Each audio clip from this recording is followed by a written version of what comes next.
bidang teknologi informasi dan komunikasi. Saat ini saya bekerja di unit kerja di SMP Negeri 6 Kota Semarang.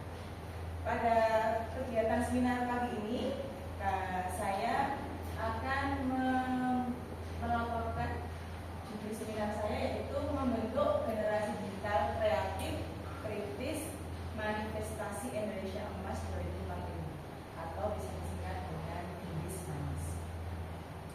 Baik, selanjutnya latar belakang kenapa kami P3K di instansi pemerintah Kota Surakarta wajib melaksanakan kegiatan orientasi. Kegiatan orientasi ini diarahkan untuk menanamkan pemahaman tentang sistem kerja pemerintahan, kemudian budaya organisasi, serta nilai-nilai dasar ASN yang tercantum dalam core value aparatur sipil negara, yaitu berakhlak, yang akronimnya adalah berorientasi pelayanan, akuntabel, kompeten, harmonis, loyal, adaptif, dan kolaboratif. Selanjutnya, kegiatan orientasi P3K dalam hal ini kami sebagai aparatur sipil negara jabatan fungsional guru bermaksud atau dimaksudkan untuk membekali kami P3K dengan pengetahuan dan keterampilan dalam melaksanakan tugas pembelajaran, termasuk juga mengembangkan metode pembelajaran yang inovatif dan interaktif, serta menekankan pentingnya inovasi dan profesionalisme dalam meningkatkan kualitas pembelajaran yang nantinya akan mendukung tujuan pendidikan nasional. Selanjutnya yaitu adalah alur pelaksanaan dari kegiatan orientasi kami. Kegiatan orientasi kami itu ada beberapa alur. Di sini ada 7 alur ya. Dimulai dari tanggal 16 Mei tahun 2025 kami melaksanakan pembukaan masa orientasi secara bersama-sama.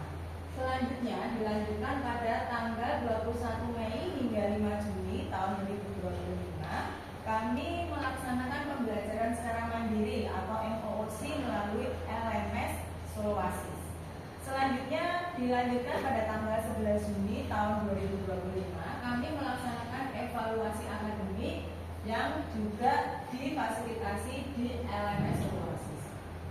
Pada tanggal 12 sampai 13 Juni kami melakukan remedial. Remedial hanya diselenggarakan bagi P3K yang mungkin nilainya masih di bawah 70. Bagi yang sudah di atas 70 tidak perlu melakukan remedial. Baik, selanjutnya pada mulai tanggal 12 hingga 24 Juni kami P3K melaksanakan kegiatan masa orientasi di tempat kerja. Masa orientasi ini kami lakukan kurang lebih 9 hari.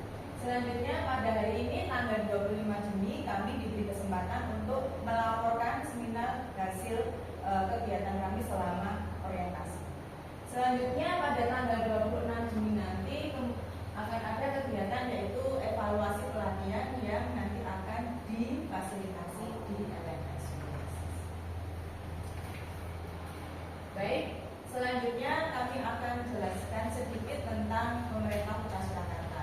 Pemerintah Kota Surakarta ini adalah bagian dari Kota Surakarta yang memiliki visi seperti tersebut di depan, yaitu mewujudkan Surakarta sebagai kota budaya, modern, tangguh, gesit, kreatif, dan sejahtera. Visi ini merupakan pemberdayaan menuju ciri dari budaya Kota Solo, yaitu seperti jargonnya the spirit of Java, seperti itu. Kemudian selanjutnya kami akan menyampaikan tentang struktur organisasi dan tata kerja dari pemerintah Kota Surakarta.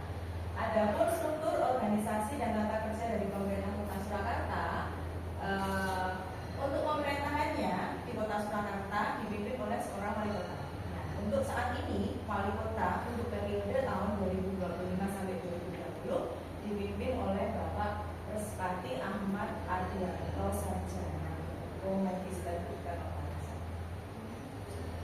Untuk bagannya bisa ditampilkan di depan. Selanjutnya kami ke satuan unit kerja. Satuan unit kerja kami ada di SMP Negeri 6 Kota Surakarta, di mana SMP Negeri 6 Kota Surakarta ini mulai melakukan aktivitas sebenarnya sudah dari sejak tahun 1947. Nah, di SMP Negeri 6 ini juga memiliki visi yang ada di SMP Kota 6 itu adalah terwujudnya insan yang berkarakter Pancasila, unggul dalam prestasi dan teknologi serta peduli lingkungan. Di mana SMP Negeri 6 juga termasuk salah satu sekolah adiwiyata tingkat provinsi. Baik, selanjutnya kami tampilkan adalah struktur organisasi dan tata kerja dari SMP Negeri 6 Kota Surakarta. SMP Negeri 6 Kota Surakarta dipimpin oleh seorang kepala sekolah yang saat ini kepala sekolahnya dipimpin oleh Bapak Dr. Andes Agus Siswanto. Nah, Bapak kepala sekolah membawahi beberapa wakil kepala sekolah. Ada 4 wakil kepala sekolah, yaitu ada wakil kepala sekolah kurikulum, wakil kepala sekolah kesiswaan, wakil kepala sekolah humas, dan wakil kepala sekolah bagian sebenarnya dan kasarana. Dan juga membawahi Bapak Ibu guru serta staf dan karyawan. Selanjutnya di sini kami akan masuk pada materi yang akan kami singkatkan. Di judul depan tadi kami sudah membahas sedikit tentang membentuk generasi digital, ya. Membentuk generasi digital di sini sebelumnya bagaimana caranya saya nanti ingin membentuk generasi digital tersebut. Kami mulai dari melakukan identifikasi isu. Nah, identifikasi isu di sini kami memiliki 3. Yang pertama adalah rendahnya kesadaran literasi digital pada peserta didik. Yang kedua, isu kedua yaitu kurangnya pengetahuan tentang keamanan cyber. Maksudnya di sini adalah tentang mungkin bagaimana anak-anak itu membuat password yang benar, password yang aman, kemudian dalam pembagian data, rekam jejak digital dan sebagainya. Kemudian isu yang ketiga yaitu cenderung peserta didik itu hanya cenderung sebagai konsumen, bukan pencipta, sehingga peserta didik kurang mampu memanfaatkan teknologi sebagai inovasi ataupun menyelesaikan masalah. Nah, dari ketiga identifikasi isu yang sudah kami cari, ya, kemudian kami mencoba mengangkat isu seperti ini. Kurangnya literasi digital peserta didik yang menyebabkan tidak mampu menggunakan teknologi secara aman, etis, kritis, kreatif, dan kolaboratif, sehingga menghambat pembentukan generasi digital yang bertanggung jawab. Di era teknologi yang semakin pesat ini, kita sebaiknya juga selain tetap melek informatika, tetapi juga kita tetap harus mempunyai etika dalam berdigital, ya, etika yang bertanggung jawab. Nah, dari identifikasi isu dan isu yang kami angkat, kemudian kami breakdown kembali menjadi sebuah judul, yaitu membentuk generasi digital yang kreatif dan kritis, manifestasi Indonesia Emas, atau bisa disingkat dengan Indonesia. Selanjutnya, pada rencana hasil kerja di sini kami paparkan bagaimana nanti prosesnya selama kami melakukan proses pembelajaran di kelas, di mana nanti ada 5 tahapan yang akan kami lakukan untuk melaksanakan paling tidak sedikit mencari informasi dulu dan juga mencari titik terang kenapa kok kita perlu membentuk generasi digital. Ya, yang pertama adalah kegiatannya menganalisis dan mengidentifikasi tantangan literasi digital. Di sini nanti ada 2 tahapan kegiatan. Tahapan yang pertama, kami akan melakukan survei awal. Survei awal untuk apa? Untuk mengidentifikasi tingkat pemahaman literasi digital. Survei ini bisa kami lakukan kepada peserta didik ataupun kepada guru ataupun kepada karyawan. Survei ini nanti mengingatkan tentang etika digital, keamanan online, dan literasi media. Kemudian untuk tahap kegiatan yang kedua, kami melakukan observasi dan wawancara dengan peserta didik, bisa juga dengan guru, tentang ini, penggunaan teknologi. Sebenarnya mereka, peserta didik ataupun guru-guru itu menggunakan teknologinya seperti apa. Dari kedua kegiatan tersebut, output yang mau kami tampilkan, mau kami hasilkan, yang pertama adalah laporan identifikasi masalah tingkat literasi. Kemudian yang kedua adalah laporan hasil observasi dan wawancara. Kegiatan yang kedua adalah wawancara program pembelajaran. Merancang program pembelajaran.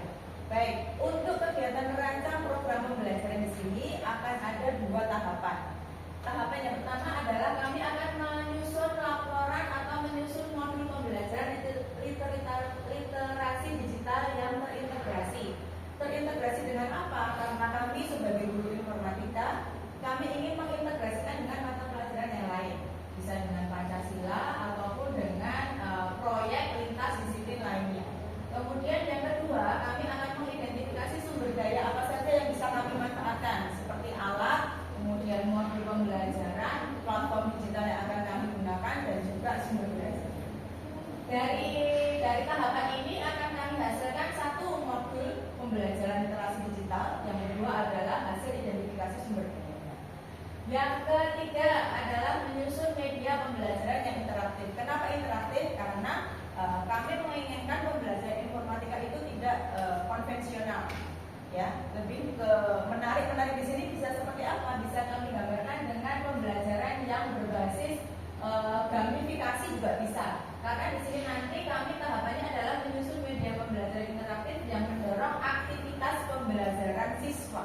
Supaya siswa aktif, berarti kita harus menciptakan metode pembelajaran yang interaktif. Nah, di sini hasil yang akan kami inginkan adalah media pembelajaran interaktif berbasis gamifikasi.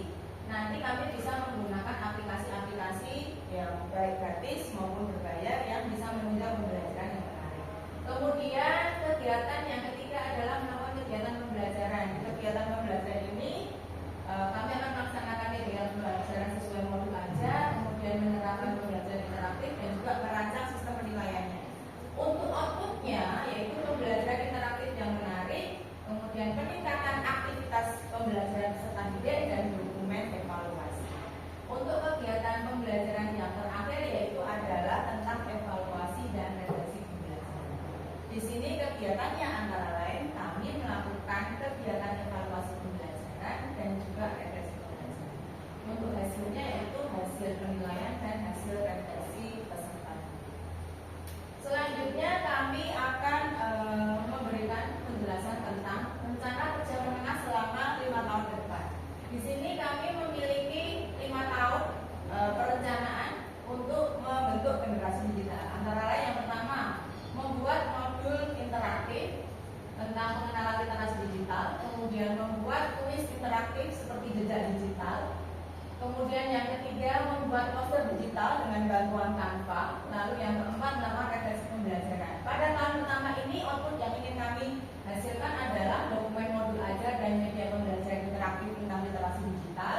Kemudian kuis tentang etika digital, lalu poster digital sederhana, dan hasil refleksi bersama peserta didik. Untuk tahun kedua, kami ingin melakukan pengenalan tentang keamanan dan etika digital. Di sini nanti ada 3 tahapan. Yang pertama kami melakukan simulasi interaktif tentang phishing, password yang aman, dan privacy online. Kemudian yang kedua, diskusi kelompok tentang dampak dari berita hoax dan cara memverifikasi informasi.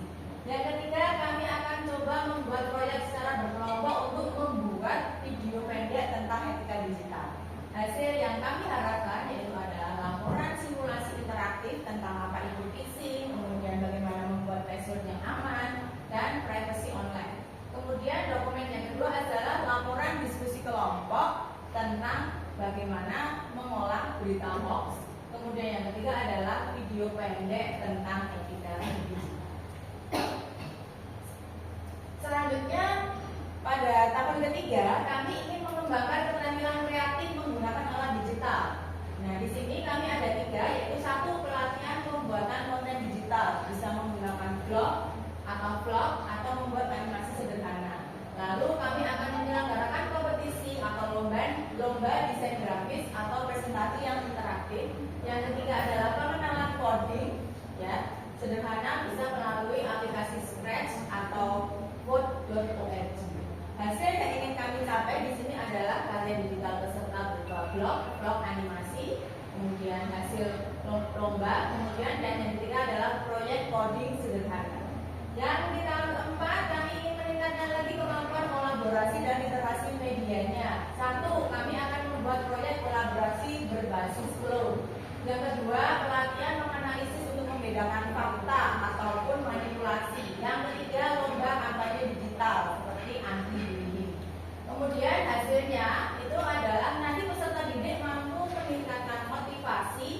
dan pengetahuan tentang apa? Tentang kolaborasi berbasis cloud, menganalisis media dengan benar, serta menghasilkan karya kampanye digital.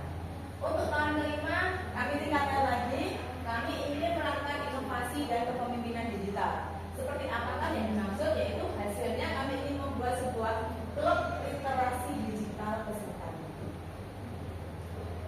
Dari apa yang sudah kami paparkan barusan, kesimpulan dari kegiatan kami di sini adalah yang pertama adalah pelaksanaan orientasi ini memberikan kami pemahaman tentang komprehensif tentang nilai dan etika instansi pemerintah serta tugas dan peran kami sebagai aparatur negara khususnya di bidang pendidikan.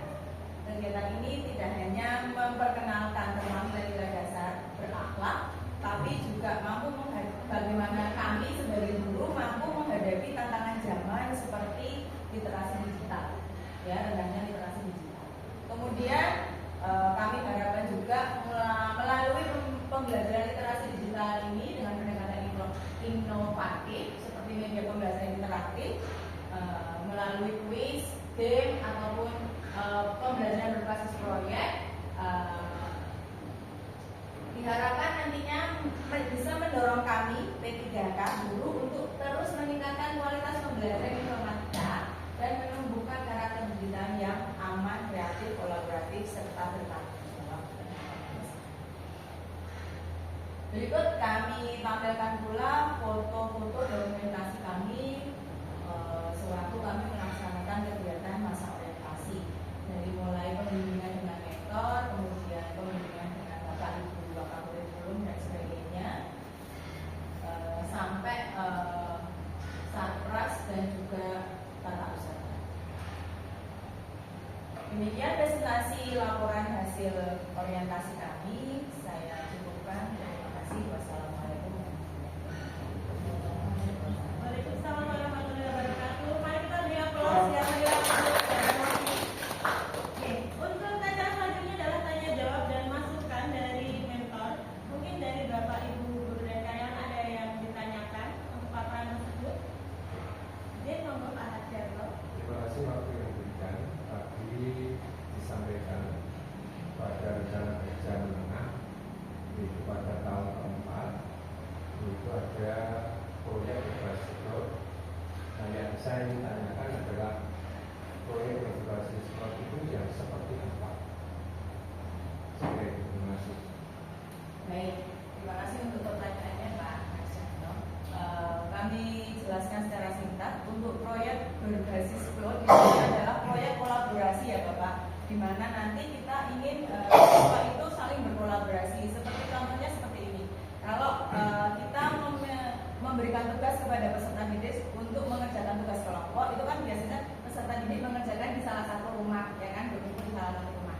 Nah, kalau untuk proyek berbasis cloud di sini, kami pahamkan kepada peserta didik bahwa sekarang dengan adanya teknologi kita bisa memanfaatkan teknologi seperti semisal Google Doc ataupun Spreadsheet ataupun Canva ataupun juga Google Slide untuk bisa bekerja secara bersama-sama dalam waktu yang sama, menghasilkan proyek yang sama tanpa harus di satu tempat. Jadi bisa dikerjakan dimanapun tetapi dalam waktu yang sama. Seperti itu. Oke, terima kasih jawabannya. Untuk selanjutnya adalah masukan dari mentor untuk keterangan posisi monggo memberikan masukan. Terima kasih untuk waktunya. Jadi di sini fokusnya adalah literasi digital.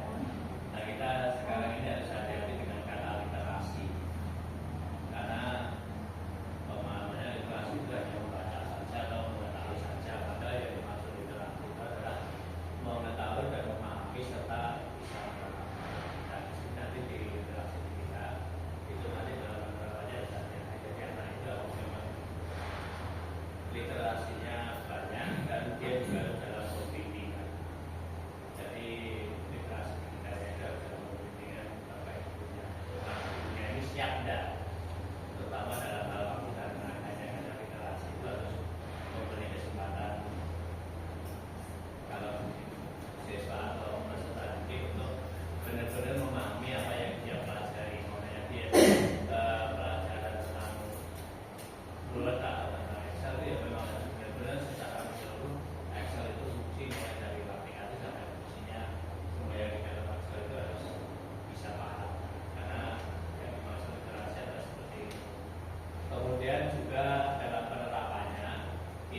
formatnya adalah format tahunan ya. Dan nanti kalau mau diterapkan di Natal seperti yang saya katakan kemarin, itu formatnya dirubah jadi per semester. Karena kita terbatas sekolah itu terbatas untuk anak itu hanya selama 6 semester. Jadi diharapkan semester kelima itu dari yang terus tahun kelima itu capainya di semester 5. Jadi semester 6 itu akan bisa menerapkan hasil informasinya di dalam literasi digital.